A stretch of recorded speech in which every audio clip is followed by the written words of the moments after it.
Senhor presidente, senhoras e senhores deputados, liderada pelo deputado Bruno Araújo, a bancada do PSDB na Câmara dos Deputados protocolou hoje, junto à Presidência da República, uma proposta de reengenharia administrativa da máquina pública federal.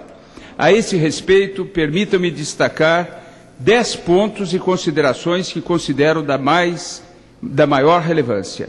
Primeiro ponto, trata-se, nesta proposta, de indicações de cortes de gastos em áreas de tal forma que não são afetadas as atividades fim, evitando assim qualquer prejuízo ao pleno funcionamento da máquina pública federal. Ao mesmo tempo, foram preservadas destes cortes secretarias com status de ministérios, como as que tratam de questões sociais, ainda carentes de consolidação, como a Secretaria do Negro e Secretaria da Mulher. Essas secretarias não foram objeto de cortes. Segundo ponto, os gastos com a folha de pagamento de funcionários públicos federais, que em 2002 eram de 75 bilhões, passaram em 2011 a quase 200 bilhões. Mesmo com este tão expressivo aumento de gastos, aumento de funcionários efetivos, mesmo assim, os terceirizados foram mantidos, em alguns casos até aumentados. Desde 2003 até novembro de 2011, segundo o Ministério do Planejamento, o próprio Ministério do Planejamento, ingressaram no Serviço Público Federal mais de 176 mil servidores. E mesmo assim a máquina pública federal se mostra ineficiente.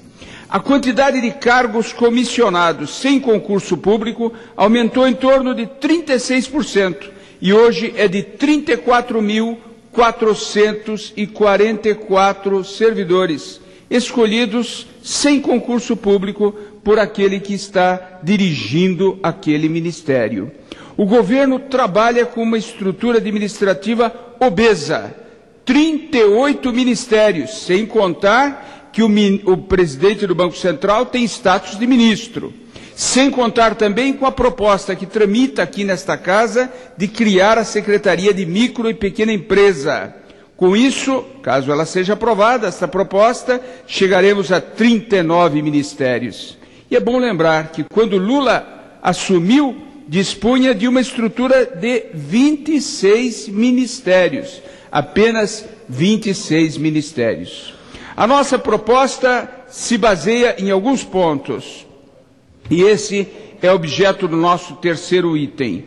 O terceiro item fala do primeiro ponto, extinguir ministérios, fundir ministérios. O primeiro deles seria a extinção da Secretaria de Portos. Não vemos razão para que ela não esteja com as suas funções sendo exercidas pelo Ministério do Transporte. Segundo lugar, extinguir o Ministério da Pesca e da Aquicultura, cujas funções passariam para o Ministério da Agricultura, Pecuária e Abastecimento. Terceiro lugar, fundir o Ministério do Esporte e Ministério de Turismo.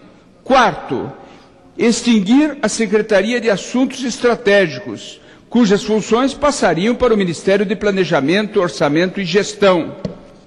Quinto, extinguir o Ministério das Cidades, cujas funções passariam para o Ministério da Integração Nacional. Sexto, extinguir o Ministério do Desenvolvimento Agrário, cujas funções seriam, evidentemente, absorvidas pelo Ministério da Agricultura. E, em sétimo lugar, extinguir a Secretaria de Aviação Civil, cujas funções seriam exercidas pelo Ministério dos Transportes. Estes são os pontos no que tange aos ministérios. Depois, a redução de cargos comissionados, é o segundo ponto. Reduzir de no mínimo 20% o número de cargos em comissão dos chamados DAS. Hoje nós temos na administração pública federal 23.512 DAS. E por último, a estimativa de redução de custos no total, com esses cargos, com esses DAS, com a redução do custeio, pagamento de passagens, telefones e outras coisas, poderia chegar a 3.348 bilhões por ano. Essa é a redução estimada.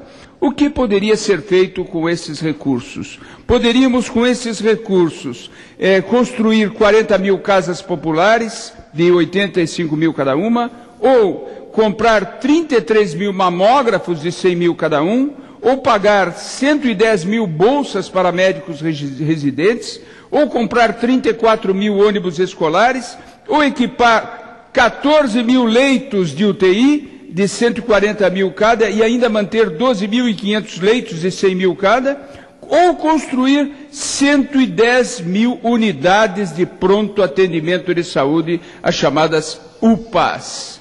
Tudo isso com esta economia.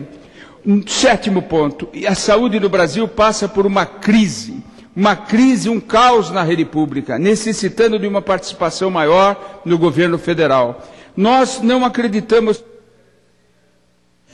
Vou encerrar, senhor presidente. A saída seja criar novos impostos, mas sim readequar a máquina pública. Por outro lado, o 8º ponto da nossa apresentação, a redução do custeio é essencial para reduzir progressivamente a taxa de juros do país, conseguir um superávit sem, com isso, aumentar a tributação. Obter superávites primários do governo deve derivar de uma efetiva austeridade fiscal e não de uma sucessiva elevação de arrecadação de impostos e contribuições federais. Para encerrar, senhor presidente, essa é uma proposta equilibrada. É uma redução de 38 para 31 ministérios. É bom lembrar que a Índia, com 1 bilhão de habitantes, tem 15 ministérios. Portanto, não é nada excepcional o que nós estamos propondo. É uma proposta, até em alguns pontos, uma proposta tímida. Por outro...